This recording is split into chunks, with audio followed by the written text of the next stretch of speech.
this is the cheapest I have gotten diesel in quite a long time, since probably before the pandemic. Here, 328.9, it's a mud flap station.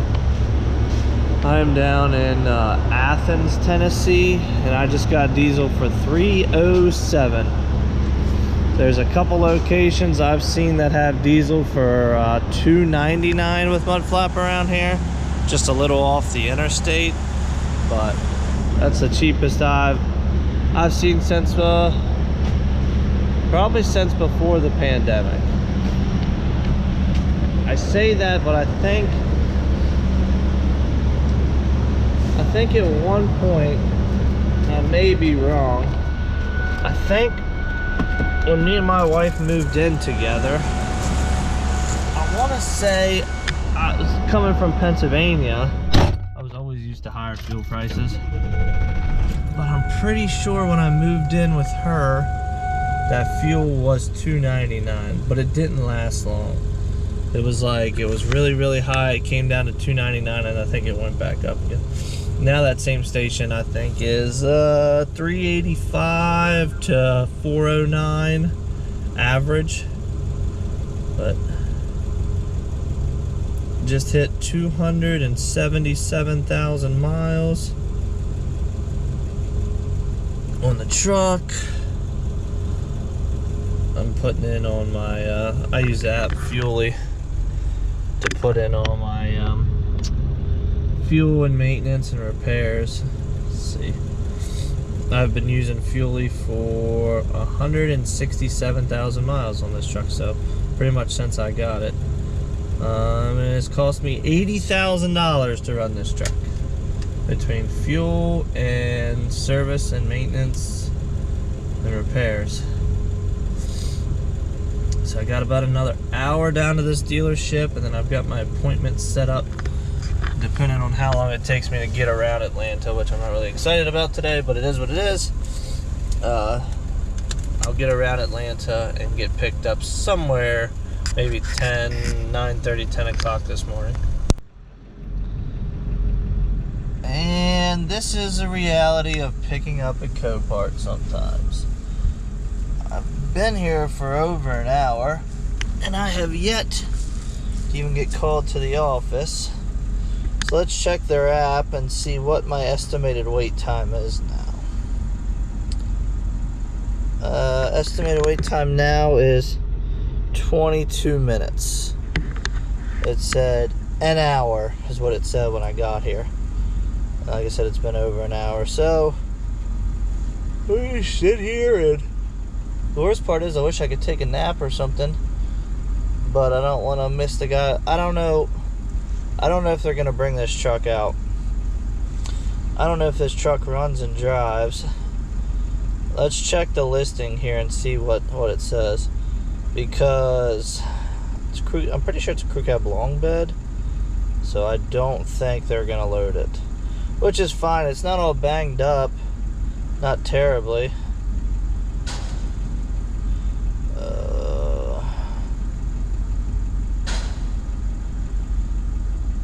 Try to get back to Copart app here, or the website. If you get the lot number and you go to their website, you can see all the information on it. But I don't want to miss them bringing it out before they text me, and I'm back here freaking napping or something. It's just boring. And there's like, I don't know, probably 10 to 15 trucks here. Yeah, it says runs and drives.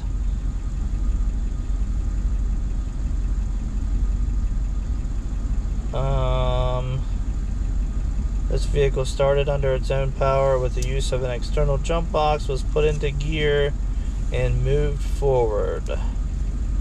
So yeah, it's sitting in the medium duty specialty sale, so I'm sure they don't have it. And the thing about this is, if they don't have to bring it out to me, I wish somebody would just escort me back real quick so I could get working on it while the loaders are bringing out other cars. Or instead of having a loader, like they had somebody that would like drive them in and out to people that It's a 2013 King Ranch. I'm trying to get the pictures up. Looks like it was hit in the front and then disassembled a little bit, and I guess maybe they saw it goes a loader. Oh, a Charger out of Atlanta? That's weird. I guess it was hit in the front, maybe disassembled, and they realized there was like frame damage or something, but that's what we're working with. Good news is we were checked in. Bad news is about an hour and a half. More good news is we don't have to wait for them to bring it out. He told me to sit here at the gate, wait for a loader to come up, and then he will escort me back. So, seeing some high quality setups around here. It's in the medium duty row, and I think that's probably over there, but it runs and drives. Got our Escort up ahead. Ooh, look at that tank. Nice F450, a little banged up. Couple of new cabin chassis. I wonder what the story on that is. There's our truck. Hell, finally. She is all loaded up. 2013. This thing's got 285 on it. It's like a brownish color, but it's King Ranch 2 in pretty good shape. You can probably sell the interior for what he paid for this thing. It does run. It just sounds terrible, I guess, because the radiator's pushed back, probably hitting the fan. But that's it. Now we've got 650-ish miles, I think. They've got some nice trucks here. I wonder what, like this truck right here is brand new, or was brand new. I don't know if it was dropped off of like car carrier, or car carrier was wrecked or something, but get my address, and I'm actually gonna hop out here and take my vest off because I don't need that. And 672 miles to delivery, about 650 to my house. Well, we've got all kinds of stuff going on. We've got beds, we've got toolboxes, we got beds, we got dump beds, we got skids. This is for Monday. This is 3 different stops. From this Lynx bed back, it's 1 stop in Delaware. This goes to Pennsylvania, and this goes to Maryland, and then this goes to Pennsylvania. I'm replacing some straps that got some wear to them, so I gotta throw 1 more strap back on this. I tossed the other one. What else? Got this car here we're gonna load up on the trailer. Got it hooked to the single cab.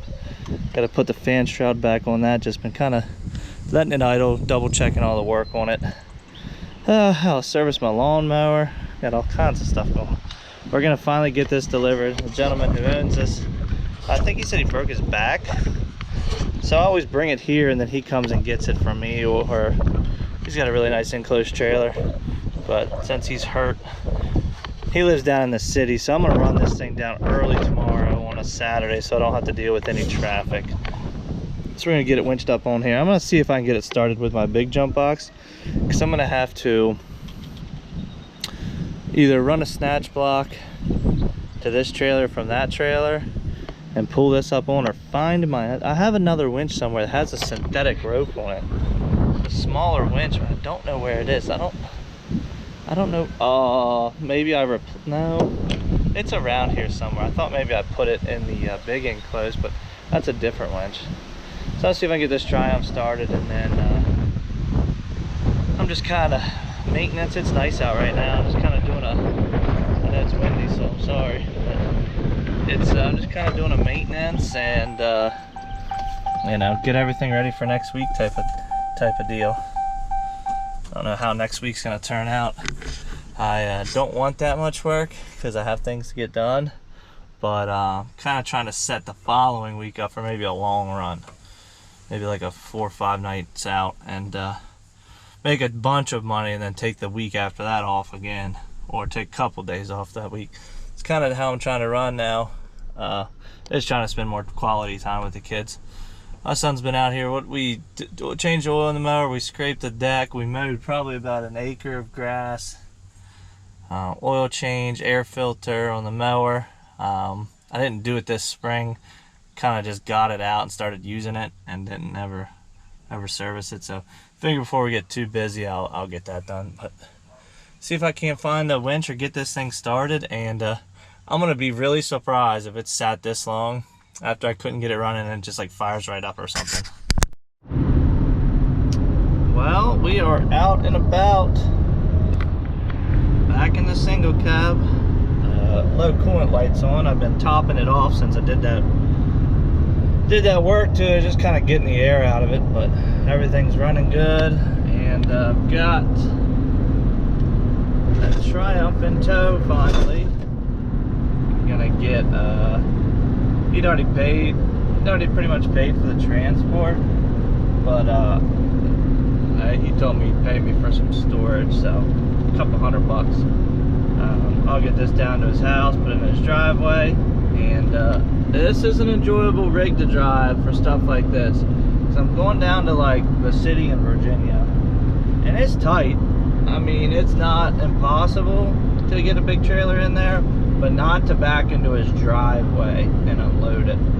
The guy unloaded with my 24-foot enclosed, and he's got like trees on the side of his driveway. He's like scratching the trailer up, and I'm not much of a fan of that. But this is probably one of the shortest you'll be able to get. I mean, other than a rollback, being able to get into some places. So it's nice. If you know, if I had a need for like moving cars like this, I'd get like a small tilt trailer, like a 20-foot tilt trailer, and run it kind of like a rollback, or I would just buy a rollback. But you know, sometimes it's nice to be able to unhook from that trailer and hook onto something else. You know, yes, you could probably, I mean, you can pull a trailer with a rollback, and I see it all the time, but yeah, you get, and then you're not really getting into anywhere because of the wheelbase on the truck and then the long trailer. This thing seems to be riding pretty good. I winched it up on there. It's a little crooked because I was doing it by myself, and I ran the winch off of the big trailer to a snatch block on this trailer and pulled this up on, so I didn't have to switch the winches because I'm missing a winch. I don't know if it's at my parents' house. I can't seem to find it. And I want to say it was only like a 5,000-pound winch, but it had a synthetic rope on it. I don't know where it ended up. Actually, no. I don't know. I'm pretty sure, or maybe I put it in my small enclosed. I don't remember. I don't have that, my small enclosed right now. It's with guy David, who's been helping me out. He's got it at his house. That 24-foot enclosed I've had that for probably, I mean, we're probably coming up on, I don't know, probably 9 years at this point since I've owned that trailer. And we just put a bunch of money into it, put all brand new tires on it, put all new brakes and drums, pretty much rewired everything, and it's been a good trailer. So I wasn't upset about putting a little money into it to keep it on the road. I don't know if the grade's gonna show up on camera, but this is exactly why I brought this setup down here. I've been down here with my big trailer, and it is not fun. And it's like 3 miles of this. There's some very, very expensive houses down here. I guess this would be considered McLean, Virginia. But you get down in here and you get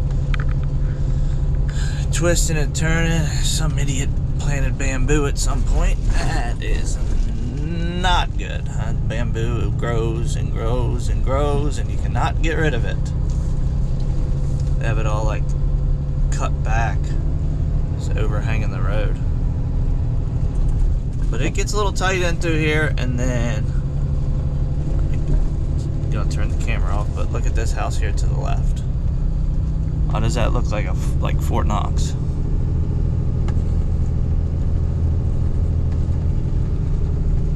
That place is massive.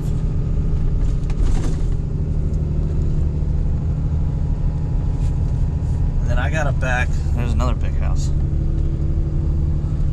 You get down here and you look up some of the prices of these homes. I mean, you're talking 10, 15, 20 million dollars plus. And then you'll get an occasional, like, old house, like one of, you know, when they first started building houses here, you'll get some, and you can tell, like, they're older mansions.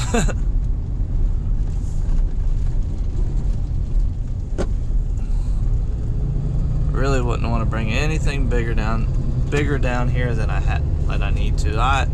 I've been down here with just my truck before and came in this way, which is not how I know how this is. Is I delivered, I had an engine for this guy in the bed of my truck on like a little dolly. To be honest with you, I don't remember how he got it in the bed of my truck. Did I use, no, my brother-in-law brought the skid loader up and we set it in the bed with that. I was gonna say I don't remember, because I don't remember where. Oh no, I remember. Okay. Why am I talking? I picked it up in Florida and had it in the front of my enclosed trailer, and knowing I was coming down here, we got it out of the enclosed and he set it in the bed of the mega cab with the skid loader. No, what, Jason? What?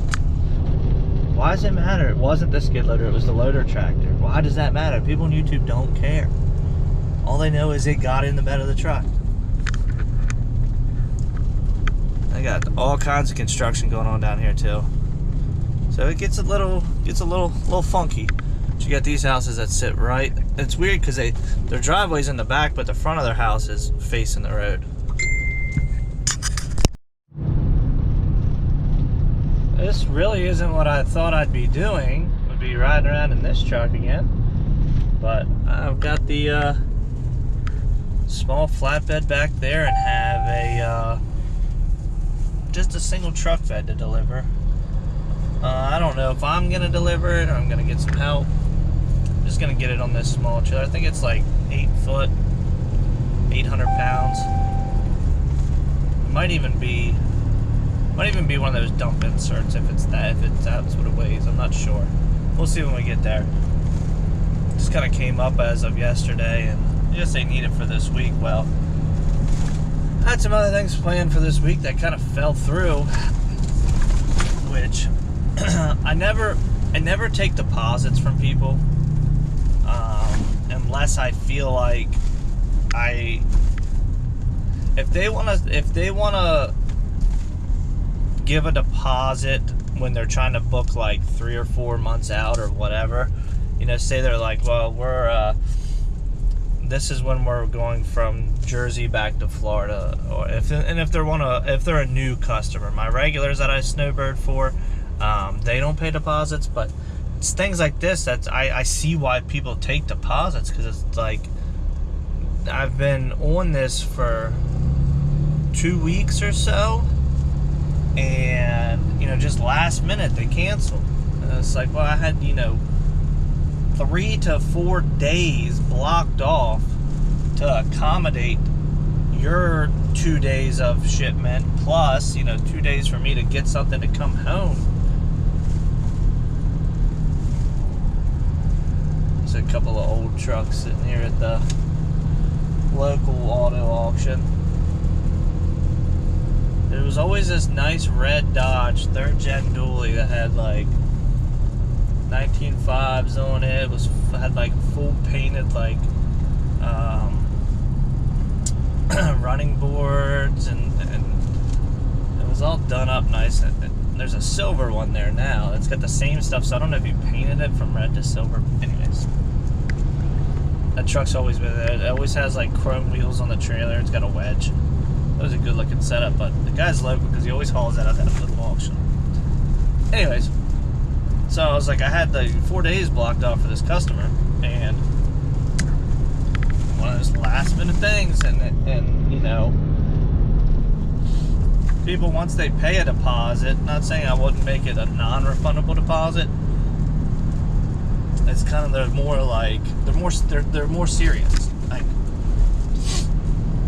they're serious about it, and they're not just like, you know, last minute found somebody to do it cheaper, which is another story that I have to tell. But we are gonna ride up into town here and pick up this single bed. Like I said, I had a little bit of time today, so I was like, I'll grab it, see what happens. If I take it up tomorrow, if I take it up the next day, it's not a big deal. It's only 120-ish miles from my house, so that's a quick little run. So while I'm on the topic, we can talk about, I had one of my regular snowbirds. She said, hey, I gave your number to so-and-so. They're looking to get their car moved down to Fort Myers soon because I guess they're selling their house wherever they live. It was like St. Louis. I guess they're selling their house wherever they live, and they're looking to get one of their cars brought down because they're going to ride together, or they're going to get a U-Haul, and one's going to drive the other car, and one's going to drive the U-Haul. I was like, yeah, no problem. So it was like, I think it was like 1,100 miles. And I told them $1,200, and that was kind of a deal for them. It was going to be able to be open. I was either going to do it myself and or broker it. So I was like, yeah, I'll give you like the regular customer discount because y'all live in the same neighborhood. And it's about 1,100 miles from Jersey or any of my points to Fort Myers. So everybody pays about the same price. Well, I get an email back from the guy who's like, yeah, we've got quotes from anywhere from $400 to $700. So somebody's out there going to haul that thing for about 30 cents a mile. And all I said was, good luck. I said, yikes, good luck. Seems a little cheap, but, you know, that may not be the best quality service. Because I know what's going to happen. They're going to give it to Montway or something like that, and then Montway's going to find somebody to do it for, you know, $350 on 1,100 miles. And that's why, a part of why the trucking economy is so terrible, because of companies like that. So if you train these people, I don't know if train's the right word, if you make these people understand that they have to pay for quality service because there's not somebody right around the corner that'll do it for cheaper, then everybody wins. But at that point, what happens is you have guys, companies, whatever out there that have extremely high payments on their trucks, high insurance payments on their trailers, and they have to just keep running 24/7 just to make enough money to pay for their equipment. So they'll take anything. If they have an extra spot, they'll take that, you know, $300-400 car just because they have room on their trailer. And they need to leave on a Friday because they don't want to sit around over the weekend because they have to run. That just kills the money that can be made here in trucking. So we've been stuck behind this trailer, this white pickup, pulling something on a trailer for a long time. Well, it just got squirrely on him and he just hit a vehicle head on. The tractor rolled off. It is not looking good.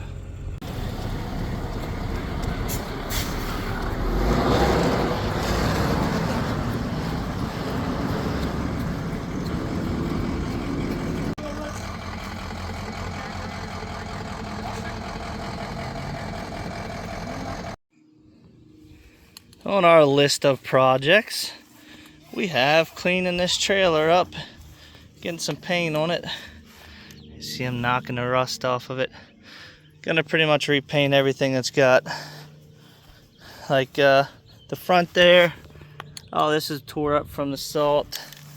Fenders, kind of hard because diamond plate, getting the rust off in there. Pretty much anything where anything slung back back of these. Anything that just pretty much needs paint on it to try to keep this thing nice.